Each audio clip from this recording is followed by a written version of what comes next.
તો મારા ગુજરાતીઓ મિત્રો, જો અહીંયા ફૂટબોલ મેચ ચાલુ છે. અત્યારે થોડી વાર માટે ફૂટબોલ બહાર જતો રહ્યો તો હવે અંદર પણ આવી ગયો છે. બધા ફૂટબોલ મેચ રમવાનું ચાલુ કરી દીધું છે અને તમે જોઈ શકો છો કે અહીંયા ફૂટબોલ માટે લડામડીટી થાય છે.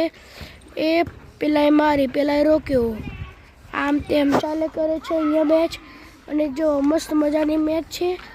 આમ તો મારા ખ્યાલથી આને લલ્લુ મેચ કહેવામાં આવે, કેમ કે આ કીપર પણ જોવો એકદમ લલ્લુ, બધા લલ્લુ કીપરો છે. અને જોવો લડામડીટી થાય ચાલુ થઈ ગઈ ફરથી.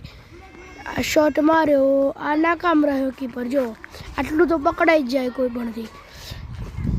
આ જે બ્લુ ટી શર્ટમાં અને વ્હાઇટ ટી શર્ટમાં દેખાય છે તે અત્યારે ઇન્જર થઈ ગયો હતો. ફરથી પાછો તે રમવાનું ચાલુ કરી દીધું છે. આમે દેખાય પણ હટ્ટો કટ્ટો છે. આ કીપર જો ફૂટબોલ લઈને આવી